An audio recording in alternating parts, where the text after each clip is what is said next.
And what's going on? What's going on? This is Dad checking in with the Dad podcast. Little man can't be with me. He's in school, but you know how that goes. This one right here, man, this is a special one. I'm shooting this one the day after Mamba left us. He's always behind me. And again, like I'm going to be saying every episode, the reason why I started this is all about giving roses to people that I feel like I want to let them know I respect them, I salute them, and I want to honor them.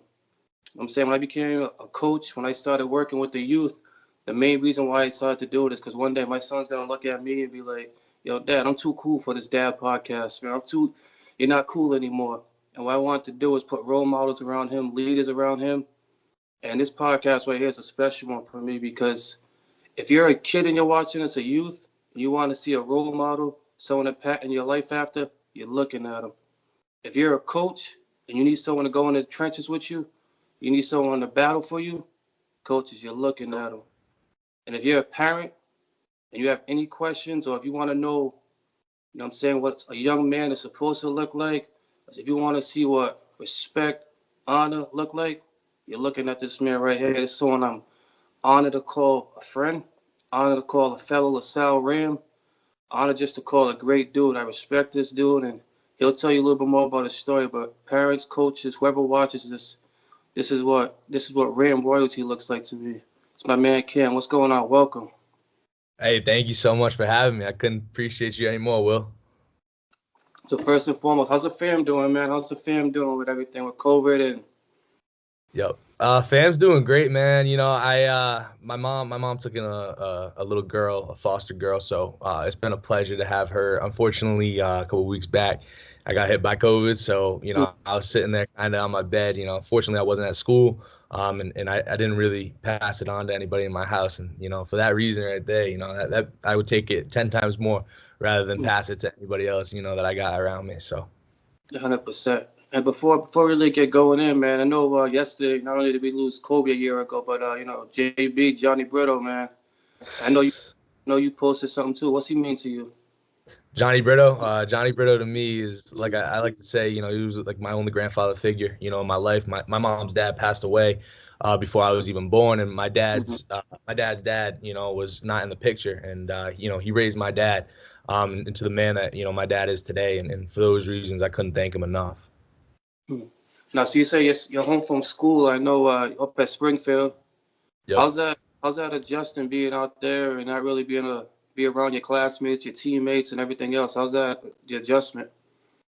Yeah, I mean, it's a weird world that we're in right now, right? You know, and it's I was able to, you know, be at school in the fall and, you know, being at school, being around people, you know, it's amazing. Springfield College is a really special place. Coach Marcone went there, you know, who was my high school coach at Lasalle. And being at Lasalle, you know, you're given the same tools that you're given at Springfield College. You know, you're around people that are all going to be leaders one day, you know, people that are going to be coaches, people that, you know, put that kind of world on the map, you know, and it's a real special place. And, you know, I'm fortunate enough to have that opportunity, you know, to play college football, to do what I want to do, you know, and be there. I know you just said about LaSalle and Springfield, they basically breed leaders. But, you know, right now it's hard. It's a lot harder just with social media and everything else. And like I said briefly, man, you're the example of what a leader is. And excuse me, I know the impact that your mom made on you and everything else.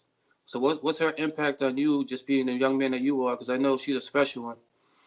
Absolutely. Yeah, my mom's special. You know, I've never, I grew up in a household where, you know, I talk about strength, you know, and equality, you know, and that's why, you know, I say to all the, you know, the women out there, the girls out there that, you know, you can be anything you want to be just because simply, you know, my mom was, you know, truly one of those most amazing people that I've ever had. You know, I've never met someone, you know, who's just so strong, you know, talk about like, you know, never put me in business that was between my parents, never put me in business that, you know, was about financial needs. You know, she always set me up for where I needed to be in life, you know, put me in the best schools I could possibly be, you know, and on the outside, it looks like I looked fortunate, but, you know, nobody knows the sacrifices that, you know, she went through herself.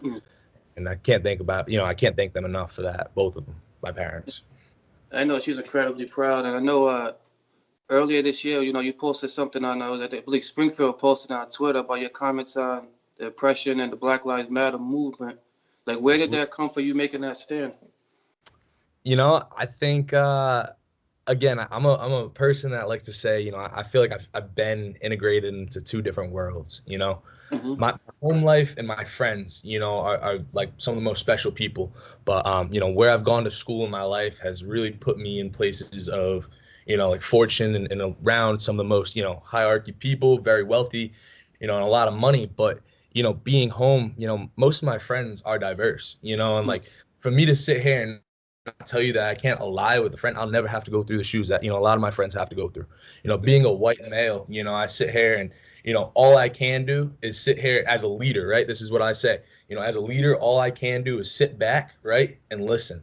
Because as a leader, I can't sit here and talk about my experiences because honestly, I'll never have to walk through those shoes.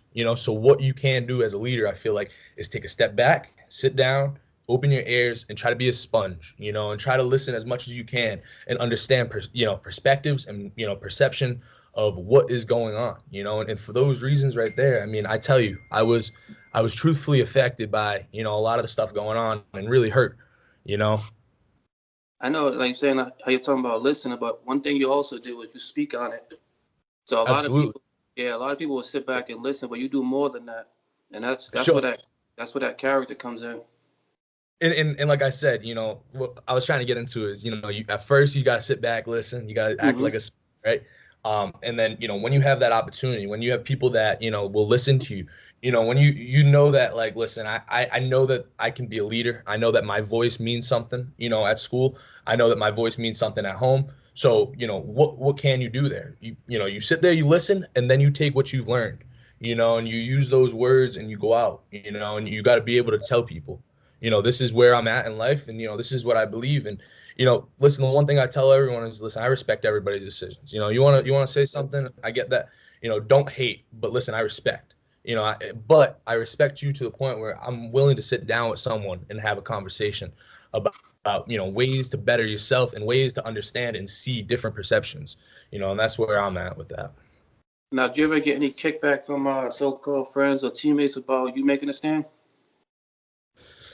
No, like I said, that's the really special thing about Springfield College is, I feel like a lot of the guys, it's an understanding place, and even the Hmm. guys that may not feel, a specific way towards Black Lives Matter and things like that. I think a lot of them have really tried to sit down and listen and have really changed their mind because, there's a reason why you have 50, 60, 70 brothers feeling, a certain way about something. Clearly something needs to change, right?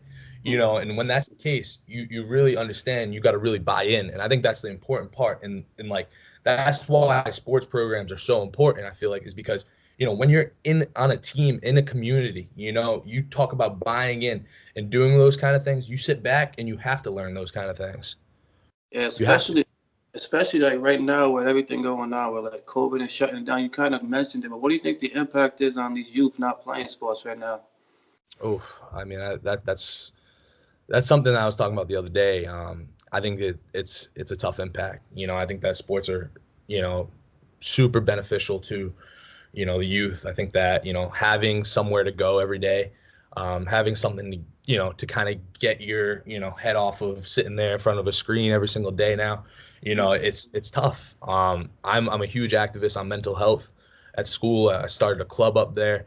But what I want to talk about there is, like you're forcing these kids to sit there and be isolated, where, you are used to being outside every single day with your team, with people, but now you have to flip the script, and that's just a lot of change. I feel like in a, in somebody who's young's, mind. And, I feel like it's the whole adapt and overcome, but, sometimes at that age, it's really hard to adapt and overcome Yeah, past those kind of things. it's crazy you mentioned mental health because I'm actually gonna have a podcast talking about Coach Sims out of Okay. Cranston West. Nice. He's a Cranston West coach, and he does the Cranston West Little League, and Wow. he's a big advocate for mental health. And me with my military, when I got out, PTSD was huge. So we're having a podcast talking about mental health, and that's key right now. Just with self doubt and self like neglect with a lot of it right now. Yeah, and going off that, like I said, I started this up at school with a couple girls in my school, and basically we're just trying to bring awareness to our community specifically, and what I'm trying to do honestly for me is as a male, a lot of males don't come forward with talking about mental health. And I feel like that's something that, is, and I get that. Put your pride aside though. And if you want to get better in life, put that pride aside, get out there, get the help you need, and I'm a firm believer in that, and rely on your friends. If your friends, shut you out of your life because of it, then they're not your friends. Put yourself around people that are going to make you succeed. And I believe that. Another amazing, see behind you, you got the GOAT behind you. You got that Derek Jeter. Absolutely. So you played baseball too, right? I did, yes. In fact, I did. Now, are you all done, or you still mess with it a little bit? I had the opportunity to potentially play in college. I decided, it's a lot of work playing a college sport. Don't let anyone tell you otherwise. It doesn't matter. Division I, Division II, Division III. We're playing all year round. And for that reason, I decided to step away from baseball. I have a state championship at Lasalle. I had some very successful years, a couple of rings. It was really hard to step away. I'm not gonna lie. I did a lot of coaching in baseball as well over the summers for summer coaches, but it felt like the right time. It felt like what I needed to get out, and I did everything I wanted to, accomplish, within the game. And, I love the game. I'm a student of the game. I'll watch the game. I'm a coach. I'll do whatever I can. But, time for me to hang up my glove and cleats. So. Yeah, see, it's crazy. So you were state champion in baseball, but, that football one, that football one, that one touches home here. What was that feeling like? Cranston Stadium, what was that like? Honestly, I say the word honestly a lot because it's the truth. I'm sitting there thinking, I'm like, it was humbling. I know that a lot of my friends, really were really humbled by that opportunity. Bishop Hendricken's, a great program. I'm not one of those guys that, jocks on it. I just, I had a really great, career there at LaSalle with it. And obviously they were a huge rival. They were great. But, for me, it was kind of a sigh of relief. It was like, hey, I've been here 3 years in a row playing this team. I got moved up as a freshman at the end of the year. So I had been there 3 years. I started my sophomore year, I lost. I started my junior year, lost. And, in my senior year, we had played them in the regular season, had lost to them, and we got to the Super Bowl. And, we had the team that year. We honestly beat them by more, but, it was happy to leave that Cranston Stadium, on a good note, because I've left that place enough, in tears of sorrow. So. And it's crazy because, like you said, you was 3 years starter, but then your path to Springfield was a little bit different. So what do you tell that senior in high school that's, they start 4 years and they think they're gonna walk into a college and start right away? What do you tell that high school senior right now? I tell that high school senior that from 18 to 21 years old, you have a lot to grow, a lot more than you understand. I think that you mature a lot more in a different way. You can be a mature, person. You can be mature in the classroom, but being on your own for the first time is a little different. I was fortunate enough. I went to a boarding school. I received a really good scholarship to go out there, and for me, it made sense. I graduated at 17 years old at LaSalle, so I was young. I had that extra year to kind of mature myself, and I was mature. I think personality-wise, I was mature, but it gave me a chance to mature on my own.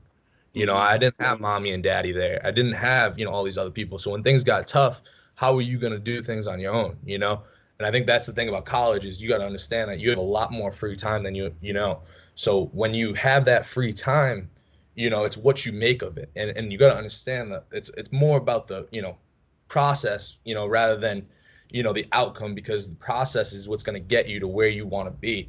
And I'm a firm believer that, if you put your work in the process, you're going to be all right.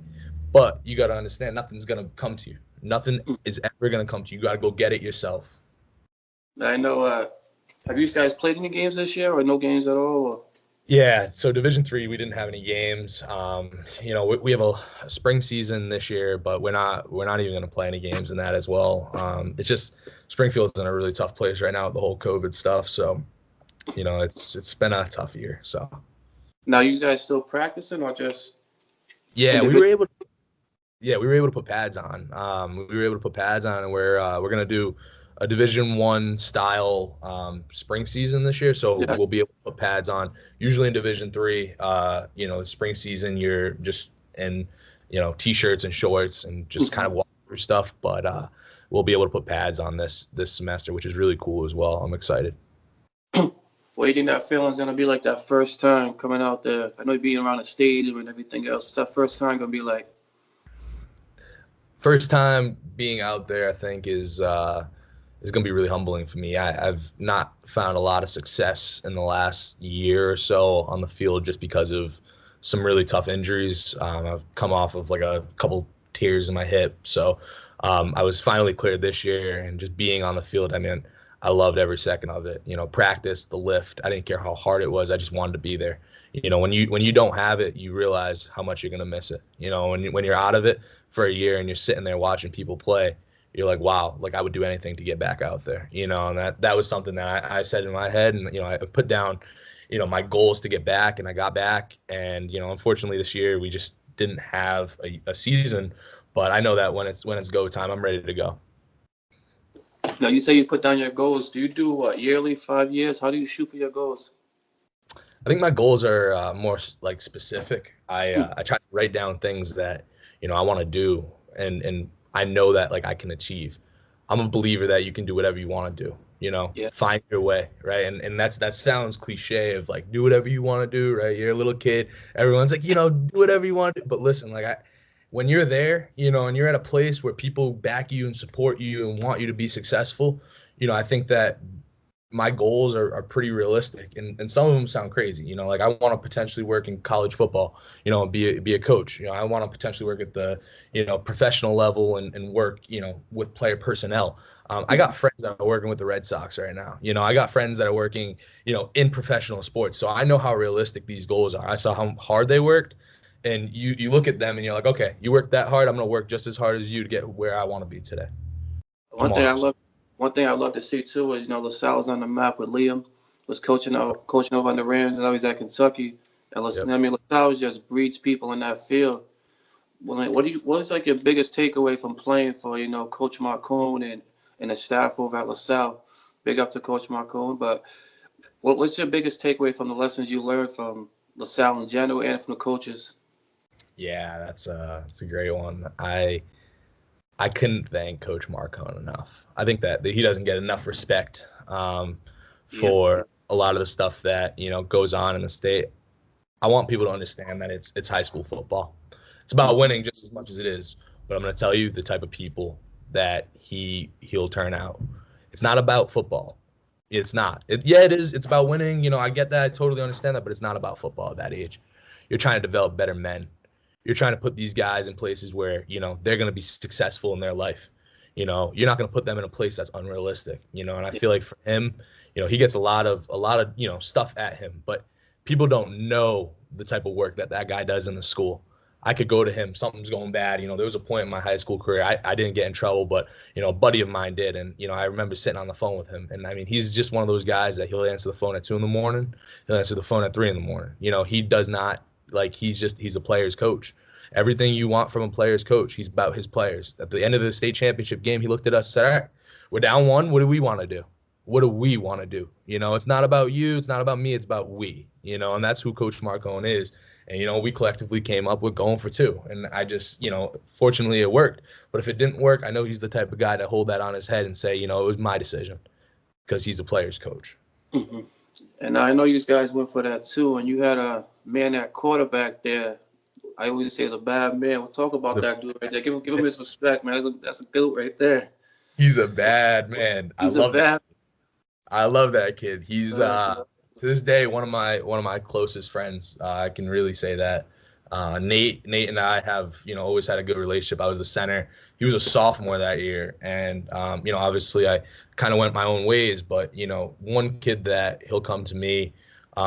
And, I try to get as much as I can do for him done. And, I can go to him and he'll do anything in his, power to, help me, for a favor or something. And, he's a really special kid, and whatever he does in life, he's going to be successful. And I know that for a fact, just because of, I know the kid that he is. I know the character in that kid, and I know that whatever he does, I'm telling you, it's going to be special.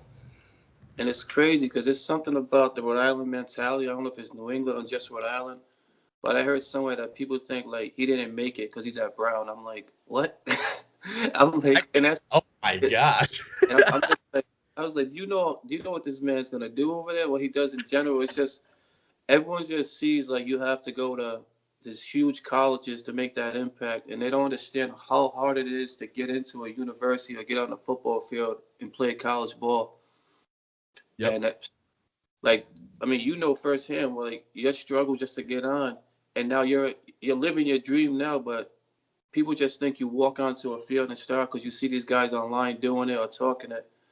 But I think the thing about football is, if you're in Rhode Island, I feel like you're stuck in your own way. I think that you got to understand that there's 49 other states that are much bigger than ours, and that anybody playing at that next level is special. And I really believe that. Yeah, like guys like Quiddy, right? He's phenomenal. He's once in a lifetime kind of opportunity there. Xavier's doing well. I know at Georgia. But I mean, I look at like Avian's doing great at UMass. Like, some of my friends that are, in these places because of who they are. But, at the same time, like being in college and playing the game you love, you know how many people would literally die for that moment? Like, it's just, I get 4 more years to play the game I love, right? And I'm at a place where, the people are special and I'm going to end up with the job I want in life. That's amazing. And it's because football took me there with that opportunity, I know you have like speaking of great Rhode Island athletes, Renzo Perry, what he did for Lasalle and then went on to do at Bryant. I know you have an impact over there with the Mount Hope Cowboys. How did that come about? Yeah, I mean, I wouldn't say necessarily I have a huge impact with the Mount Hope Cowboys at all. I volunteered some time back in the day with Coach Emery, and I would go back and coach and try to give it back as much as I can. I've known the Perrys for a long time in my life. Since I was a little boy, I grew up in Fox Point with my dad and my mom, but they were always kind of connected there with Shannon Perry. I don't know if you're familiar with Shannon. Yeah. But Shannon's a huge person in my life. I've worked for Shannon for years. But with them, I think that they are, huge leaders where we are and where we live. I think that in the city of Providence, there needs to be more people like them, and they're very selfless people, and that, they'll put anything they can, for the youth. And I really appreciate those things. There's some really special people in the city. And I know that a lot of people are in it for the kids, and that's what's really special. Yeah, she's another one at LaSalle. I mean, she was there when I was there. I remember hearing her stats over the intercom, and I thought it was a misprint. Nah, she's amazing. She's amazing. She's definitely a role model in my life, and I can say that, especially in today's world, it's just she's a huge role model in my life. And as a little kid, I always looked up to her because I've always heard stories about her, and I always wanted to be an athlete like her, and that means a lot because it's important to understand that there's people that are before you, and those are the people I've looked up to in my life. Now, you never tried to play her one-on-one, right? Nah, no, definitely not. I'm not a basketball guy. I was a baseball, football guy. I wasn't losing. I know that she would put 50 on my head, and I'd be sitting there like, damn, Shannon, and she'd just laugh at you. I feel like she'd just sit there and laugh at you. You probably do that with Tim's on and just waking up and doing that. She's great. Again, real quick, because we're going to do a little rapid fire questions. But before we go, I'm going to have my son watch this. As I mentioned to you, my son's going for his black belt Friday. You want to give him a little words of encouragement, man? Absolutely. I just want to say, you're prepared for it, right? Everything you've done in the past and every opportunity that you're going through, you're prepared to do what you got to do. The biggest thing I think is, you got to understand that there's going to be failure in life, so if you do walk out and you don't succeed, it's not about what you do, it's about how you get back up from it, and understand that you're prepared, you're going to do it, you're going to be fine, you're going to go out there, be humble, understand that, this is a great opportunity for yourself. But at the end of the day, if it is what it is, you're going to get your butt back up and you're going to go do what you got to do again. And that's how it's got to be. Get up, get another. That's what's up. All right, so I got some rapid fire questions for you. Hit me First with it. thing that comes to your head, I'm going to shoot them out. The first one is inspired by my son. So you get dropped out of an airplane. You got to survive on a desert island, you and 5 people, for 1 week. Who you taking with you? My 5 people, ready? I'll take my mom. I'll take my roommate at school. He's like my best friend, good dude. I'll take my two friends from home. I got two brothers that are really close to me that they've always been, Leroy and Raven. And then probably my brother. I feel like we'll find our way back home. You'll find your way. If you play in a 5-on-5 football game, you're at center. You need your quarterback, and you need your three skill players. Who you taking? 3 skill players. I'm taking Nate. I'm taking my buddy Raven, and I'm taking my buddy Leroy. That's it. That's all I need. I need one more skill player. One more skill player. Let me think. I'll give it to the kid Jake Ribeiro from when I was in high school. I'm going with my boys from high school. That's it. Right. Now I want the same question. 5 NFL. 5 NFL guys. Ready? I'm taking Lamar Jackson at quarterback. No one's stopping that, right? Running back, I'm putting Derrick Henry. You're going to struggle with that. Got to try to tackle thunder and lightning right there. Wide out, I'm going Tyreek Hill in the slot. And if I'm going on a split, I'm going with Julio. Try to defend that. Your top 5 favorite athletes of all time. Derek Jeter is number 1. Just because I just love the way he was humble. He was a captain. You know, he was a leader. He was good off the field. Couldn't appreciate that more. Number 2, Troy Aikman. My middle name's Troy after Troy Aikman. Right. It's just something that I have to say. I'm not, I'm a huge Cowboy fan, and I have to react to that. I would say Kobe Bryant has got to be in my top 5. He's got to be my top 5. He's just, just the way his killer mentality, there's everything about that. I got to go with, I love Kyrie Irving. I'm a huge Kyrie Irving fan. Listen, I know I love the way how he's an artist of the game.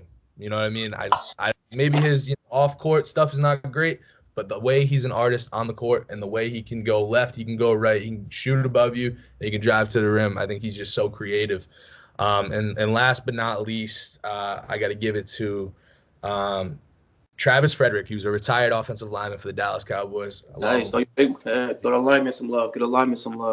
Got it. Your go-to meal after a big game. Your go-to meal. Oof, piece of steak and potatoes. Come on, you can't go wrong with that. And who you listening to right now, music-wise? Music-wise, I'm always all over the place. I like rock wave, but I do nibble in a little bit of country music. I get a lot of jokes from. I get that all the time. I'm a big Luke Combs fan. I'm a huge Luke Combs fan, but all my friends look at me. They're like, "Dude, you're from Providence, bro. What do you listen to country music for?" And I'm like, "Listen, it is what it is. It's kind of one of those things that develop at school. But it just always kind of like smooths out the mellow, mood, and I kind of like that." Yeah, my wife got me hooked on Kane Brown. And I was just like, oh man. So she likes him because of the looks. She likes him because of the looks, man. I can't stand that guy. And finally, I know you got some big goals up, some big things coming up in the future. If you could leave anything to your senior class at Lasalle that's there this year, to those guys leaving, what bit of advice would you give those seniors? To a group of seniors, I think the biggest piece of advice I would leave is, follow what you want to do in life, right? Don't worry about the money, because when you're happy, it's proven, and there's literally statistics about it, that when you're happy in life, the income that comes after that is so much more beneficial, because it's what you want to do. And a lot of them are in good opportunities in their lives where they're at a place like Lasalle. I know my dad didn't have those opportunities. My dad was in the factory working, and for me, I could sit here and say I had those opportunities, and I could sit here and say, I'm going to do what I love in my life, because, I know that's what's going to make me happy, and it's about being happy. It's not about money. Money will be there. It will come. Definitely. Again, I want to say I appreciate you, man, and I see everything you're doing. I see the man you're growing into. I know, man, LaSalle's proud of you. I know your family back home's proud of you, man. I know, definitely proud to call you a Ram, proud to call you a friend. And like people like you is why I do what I do. Man, keep on grinding. When you get on that field, when you let me know when that first game is, we'll be in the bleachers cheering for you. Hopefully we get us back in the bleachers, man. It's been an honor and a privilege, man. Definitely. Love you, Will. Thank you for everything. Honestly, appreciate it. Appreciate it. Salute.